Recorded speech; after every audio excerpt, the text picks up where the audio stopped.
Shalom Chavrim, I'm Stephen Ben-Nun. You're watching Israeli News Live. And you know, friends, each day as we go for a walk, headed out of our apartment here, there's paintings all up and down the hallways here, different types of things.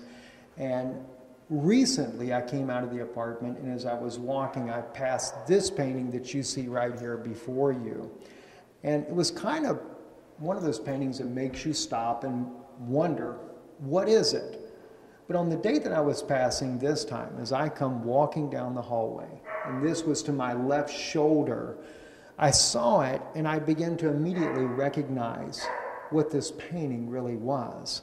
As I looked at it, I recognized this spot. Then I recognized this spot as well. And I knew I was looking at the state of Israel. Oddly enough, I was looking at the state of Israel, but it had been turned. And here was the coastline, the Mediterranean, the Sinai Peninsula, and Haifa right here. I went back and I brought my wife and my father-in-law, and I asked them, go for a walk with me.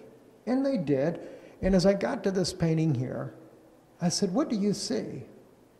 Well, my wife stepped back for a moment and she looked at it. And she said, I see a woman praying. And then she pointed to this figure right here.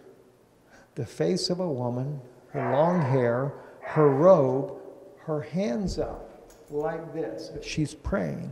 And then her long train that lay here on the ground.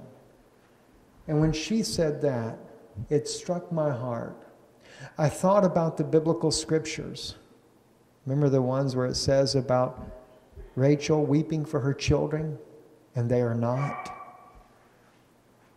Weeping over the children of Israel. They would be murdered by Herod. And as I went back and looked at the topography of this map from Google Earth, I realized, even though this was a painting, it was not superimposed. This is a mountain chain. This beautiful like halo around this woman, or could it even be Yeshua praying, for example? I can't say. We don't know if this is a woman or a man. But the topography and everything, the mountains, the colors, all are laying there clearly depicting someone praying over Israel. I was blown away by this, that my wife saw this right here, the image of someone, be it man or woman, praying over Israel. And of course, we think automatically of Rachel, weeping for her children, as the prophecy says. But they were not in the times of Herod.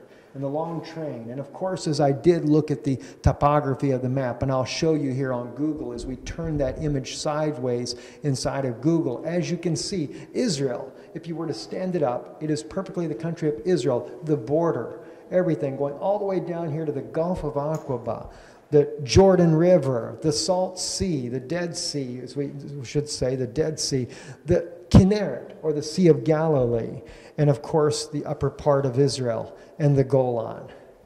Unbelievable. But this one praying is what touched my heart the most. You can even see the arm, the movement and everything, and yet it's written out in the very Google Maps itself. You can see the image the same, but the artist seems to bring that to life. I don't know if the artist even realized what they were doing. And I've not really seen a place on here where it shows the artist's name or anything, but I thought it was something we should share with you guys. What a blessing. What a mighty God we serve that literally would put in the mountains themselves. Could it be Rachel? Or could it actually be Yeshua? As we know, he wept over Jerusalem as he prayed for them. Well, send me your thoughts as well. Share them with me here on our channel here on Ben-Nun Institute, Rise Up Children of God, and Israeli News Live. Love to get your comments on this as well. I'm Stephen Ben-Nun. You're watching Israeli News Live and Ben-Nun Institute of Biblical Research.